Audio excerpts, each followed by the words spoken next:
Hey guys, welcome back to the channel. I have another Marine ECM. This is a MEFI 3.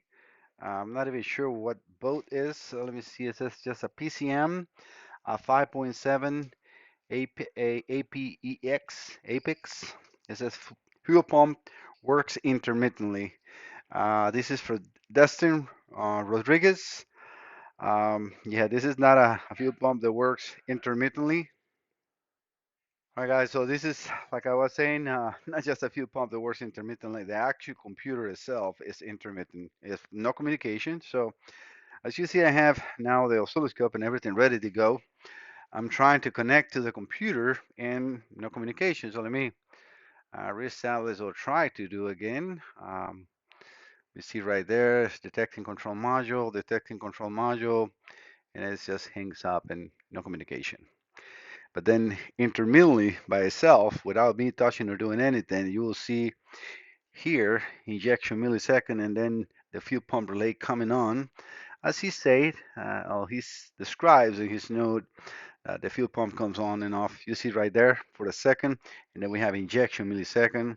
The IAC also here, like somebody's wiggling a wire. You see that?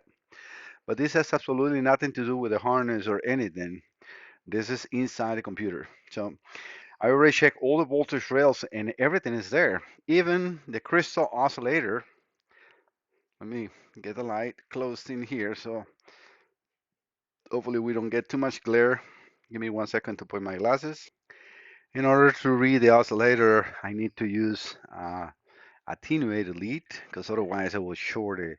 I mean, not that it will damage, but it will short the signal and will reboot the computer every single time. So I'm going to show to touch one of the sides.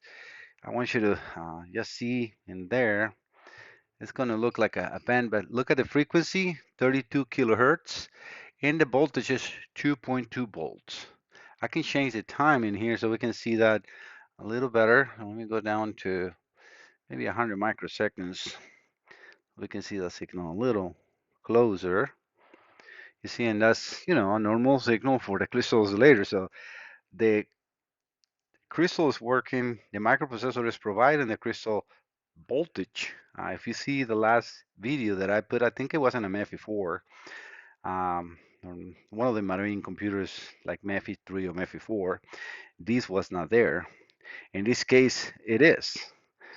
Hopefully you can see the fuel pump coming on and off in there, the fuel pump relay. The other side of the crystal should read around the same frequency but different voltage, 1.5 or so, and we have it. Like I said, I check all the voltage rails, and this is not like I can wiggle a wire. This is something in the board that is um, partially open. So you see right there, we can see more and more of, like, look at the injection millisecond happening and the fuel pump trying to run. The computer is trying to run, but it's definitely not working properly. So the problem with this case is this is impossible to really correct because this is not a normal problem. I already, as you see here on the gel, I've been poking around to see if I see any open or a signal that is not reaching, but a lot of the signals that goes from the microprocessor to the rest of the ICs are on the different layer that we cannot see here. I'm going to get a little closer so you can see little lines on the microprocessor or in here that are populated, but they are actually underneath on a second layer. This is a 5-layer micro computer board, and those are the ones we cannot see. So which one is the one is open? I wish I will have wires and I can wiggle and then have this working. I'm gonna get the cover. This is the part number, and this is he will know that this is his computer. So what I'm going to do is I'm going to turn this one off, and I'm going to connect one of my computers so you understand that there is nothing wrong on my connection is indeed there, and this is his concern. So let me pause the video 1 second. I connected my computer. As you see, this is one of my guinea pig computers. I have removed a lot of the gel and everything, and the computer is perfect. This is a good working computer. I don't want to damage it because these are hard to get computers, but I usually or use it as for me to read signals and acquire other information that for me is very important. I can always reseal it and put this. I got the gel, so everything is good. But All right, so the first thing that I'm going to do with the computer is powering up. And you're going to see the fuel pump prime. All right, the fuel pump did the prime right there, right? So I'm going to try to establish communication, which we didn't before.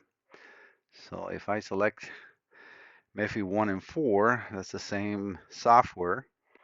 It will immediately, you see how fast? I always select mode 1 and then the standard diagnostics data. And then I am connected to the computer, right? So now I can make a run, change the hertz to 45, and we have injection, we have fuel pump, everything is working.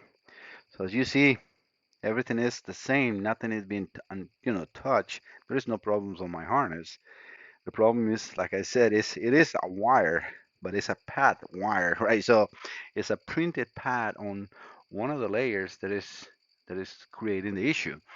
So I'm going to do the same crystal test in here so you can see that indeed the values on his computers are correct. So if we see right there, the bottom one is 32 kilohertz, 2.2 volts. If I go over to the upper part of that crystal oscillator is 1.47, let's say 1.5, 32 kilohertz. So nothing wrong with that crystal.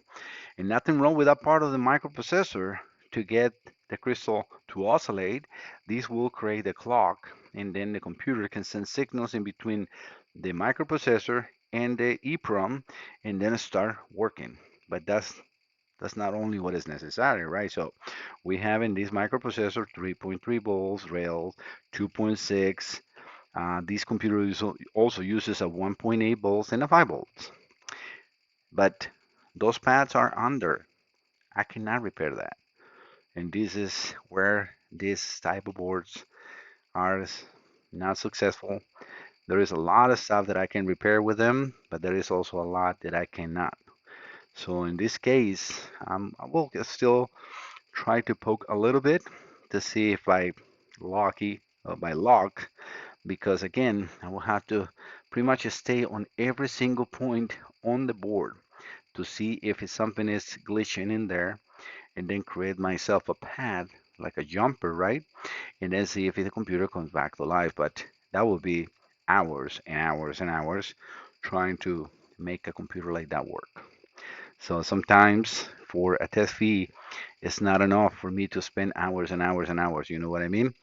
So I just want at least to give him an idea of what is happening, and then um, give it the recommendations, because realistically, this is the first time that I see something like this on a MEFI 3.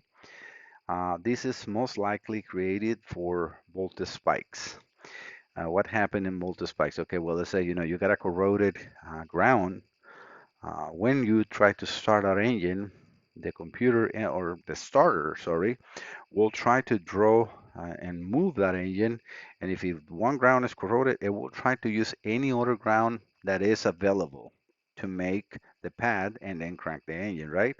So if the main ground is corroded, it will use computer grounds, sensor grounds, anything that is available, and that is when things like this can happen. Also, a jump, a backwards jump, trying to charge the battery, somebody connected backwards, that can create obviously a big problem. Shorts internally in the harness.